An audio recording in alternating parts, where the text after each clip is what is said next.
होने वाली रामलला की प्राण प्रतिष्ठा समारोह को लेकर विहिप द्वारा युद्ध स्तर पर तैयारियां तेज शुरू कर दी गई हैं। बाकायदा आज मेरठ से जो मेरठ प्रांत की विहिप की जो एक टीम यहाँ पर पहुँची है, एक प्रतिनिधिमंडल पहुँचा है स्वामी दीपांकर महाराज के पास, और बाकायदा 22 जनवरी को होने वाले कार्यक्रम में उनको निमंत्रण दिया गया है। और इसमें बाकायदा जो संत और जो स्वामी हैं, वीवीआईपी हस्ती, बाकायदा उनको इस तरीके के निमंत्रण भेजे जा रहे हैं। और 22 जनवरी के कार्यक्रम को लेकर हमारे साथ जो अंतर्राष्ट्रीय योग ध्यान गुरु स्वामी दीपांकर जी महाराज हैं, हम सीधा उनसे बात करते हैं। क्या उनका कहना है, निमंत्रण उनको मिला है, कैसे वो जा रहे हैं, क्या तैयारियां। स्वामी जी, पहले तो आपको बहुत बहुत बधाई। 22 जनवरी का एक भव्य जो कार्यक्रम देश के अंदर हुआ है, गांव-गांव राम में हो चुके हैं, उसको लेकर आपका क्या कहना? मैं समझता हूं कि 22 जनवरी तक देश राम मोड में ही रहेगा, और वैसे तो जीवन पर्यंत देश राम मोड में ही रहेगा, क्योंकि राम इस देश का स्वागत है। भाई, सुबह मिलते हो राम राम क्या हाल है, शाम के मिलते हो राम राम ठीक है भैया कल मिलेंगे, और अंतिम विदाई हो तो राम नाम सत्य है। तो अर्थ कहने का कुल मिलाकर ये राम इस देश का अभिवादन है। अच्छा, क्या नाम है? मात्र एक नाम मात्र में समूचा जीवन समाया। एक बार बोलो तो संबोधन और राम, 2 बार बोलो तो अभिवादन राम राम, 3 बार बोलो तो वेदना अरे राम राम राम, 4 बार बोलो तो संकीर्तन, और जीवन पर्यंत बोलो तो मोक्ष। तो राम मोक्ष है भाई। और कौन ऐसा व्यक्ति है जो राम से नहीं जुड़ा होगा? और हम लोगों में तो यहाँ जब 2015 या 16 की बात है, हंस देवाचार्य ने पुनः ये आंदोलन प्रारंभ किया था तालकटोरा स्टेडियम से, तब वहाँ एक शब्द मैंने बोला था, मुझे आज भी वो शब्द याद है कि जो राम का नहीं वो किसी काम का नहीं। बात करें तो इस आश्रम की, क्योंकि ये आश्रम बहुत समय से जब श्री राम जन्मभूमि आंदोलन से जुड़ा रहा, संत ब्रह्मानंद सरस्वती बाकायदा पूरे आंदोलन को यहाँ से मूव करते थे, और उनके खिलाफ उस समय एफआईआर भी दर्ज की गई। बड़ा संघर्ष रहा 500 वर्षों का, कई पीढ़ियाँ इसको लेकर संघर्ष लगातार करती रही।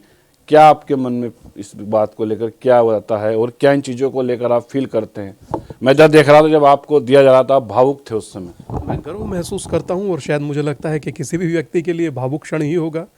मुझे खुशी है कि मेरे गुरु इस आंदोलन का हिस्सा रहे, और बाद में जितनी सेवा करने की, चाहे टीवी के माध्यम से चाहे यात्रा के माध्यम से अवसर मिला सो किया।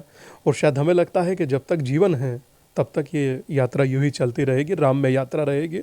आज निमंत्रण पत्र मिला, उससे हर्षित हूँ, उत्साहित हूँ, और उम्मीद करता हूँ कि रामलला के दर्शन शीघ्र करूँगा, उनको देखूंगा। क्योंकि अब तक टाट में देखा है तो दुख होता था, तुलसी का पत्ता पहुँचते पहुँचते बासा हो जाता था, टेंट फटा हो तो मजिस्ट्रेट की परमिशन लेनी पड़ती थी। मगर कम से कम अब मेरे रामलला टाट में नहीं ठाट में रहेंगे। जैसे दशरथ के महल में रहते थे ना कि ठुमका चलत रामचंद्र बाजत पैजनिया, तो अब राम अपने भव्य भवन में है, और पंक्ति बदल गई कि धमक चलत रामचंद्र कापत लंकनिया। तो मैं समझता हूँ कि जिस प्रकार का शुभ आज होने जा रहा है, तो मात्र हम लोग शुभ पर ही फोकस रखें, क्योंकि बहुत से विघ्न संतोषी हैं जो इस तरह के अनलगर प्रलाप करेंगे, उन पर फोकस नहीं करना चाहिए। स्वामी जी, आखिरी सवाल, अयोध्या अभी झांकी है, मथुरा काशी बाकी है, इसको लेकर आपका क्या कहना है? मुझे खुशी है, देश के प्रधानमंत्री पहली बार कृष्ण जन्मभूमि पर जाकर दर्शन कर आए, और मुझे खुशी है कि काशी का बहुत भव्य और सुंदर कॉरिडोर बना, केदार का बहुत अच्छा जीर्णोद्धार हुआ, तो बहुत अच्छा सब कुछ चल रहा। मैं उम्मीद करता हूँ कि शिव हमारे शीश हैं, कृष्ण हमारी प्रज्ञा है, और राम हमारे प्राण। ये 3 मंदिर तो कम से कम सनातन के लिए होने ही चाहिए। और कौन सा देश ऐसा, अच्छा बताइए ना, कि आप वेटिकन जा कर के आप जीसस के बारे में कुछ बोल सकते हैं?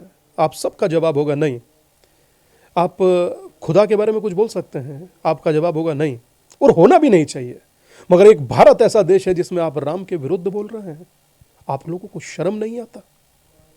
और याद रखिए कि इन्हीं राम भक्तों के पास जाइएगा आगे कहने के लिए कि हमारा चुनाव चिन्ह ये है। बचिए, अपने आप को बचाइए इन कम से कम अशुभ होने से। भविष्य में भी अगर कभी चर्चा होगी तो ये आपको लेकर चर्चा होगी। जब भव्य राम मंदिर की प्राण प्रतिष्ठा हो रही थी, आप उसके विरोध में बोल रहे थे।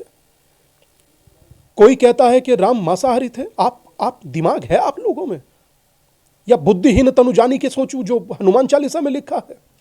शरद पवार के यहाँ जो छत्रपति शिवाजी का सबसे अच्छा नाट्यक्रम चलता था, उसमें राम के नाम को लेकर के चर्चा होती थी। महाराष्ट्र के लोगों को क्या कहिएगा? रामचरितमानस में बहुत स्पष्ट लिखा है कि कंदमूल खा करके रहा, वो तपस्वी राम है भाई, भगवान राम है।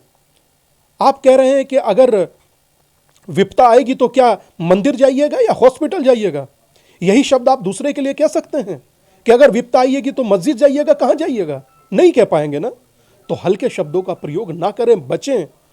मेरी सभी को ये, आप सबको ये सलाह है। भव्य दिव्य उद्घाटन हो रहा है, प्राण प्रतिष्ठा हो रही है, सैकड़ों वर्षों के संघर्षों की प्राण प्रतिष्ठा है, और आप हल्के शब्दों का इस्तेमाल कर रहे हैं, वो भी तब जिस देश में 100 करोड़ सनातनी हिंदू रहता है। बचना चाहिए और शुभ के साथ खड़ा होना चाहिए। तो मैं इतना ही करूंगा कि अब राम मंदिर की भव्य प्राण प्रतिष्ठा है, हम सब लोग उसके साक्षी बनेंगे, और ये मेरे लिए दिव्य, अद्भुत और गौरव का पल होगा, गर्व का पल होगा, जिसके गुरु ने इस आंदोलन में अपने आप को आहूत किया। उस आंदोलन का साक्षी बनने का जब प्राण प्रतिष्ठा हो रही है, मुझे अवसर मिला, और मैं प्रांत की, राजकुमार भाई की, विकास भाई की, और प्रांत में अन्य संगठन के जो लोग आए उनकी सबको बहुत बहुत साधुवाद देता हूं कि उन्होंने इस खुशी के क्षण में मुझे अपने परिवार का हिस्सा बना कर रखा, बाबा के ना रहने पर छोड़ा नहीं। धन्यवाद स्वामी जी। तो ये थे अंतर्राष्ट्रीय योग ध्यान गुरु स्वामी दीपांकर महाराज, जिन्होंने राम के साथ साथ विपक्ष को भी सीख दे दी कि 100 करोड़ जो हिंदू हैं, सनातनी हैं, उनका भी कहीं ना कहीं वो सम्मान करे। तो जिस प्रकार से अयोध्या कार्यक्रम को लेकर बाकायदा युद्ध स्तर पर तैयारियां की जा रही हैं, वो अपने आप में एक अलौकिक है, और उसका जो परिणाम 22 जनवरी को पूरा देश देखेगा। इंडिया न्यूज़ के लिए देवन से प्रशांत त्यागी की रिपोर्ट।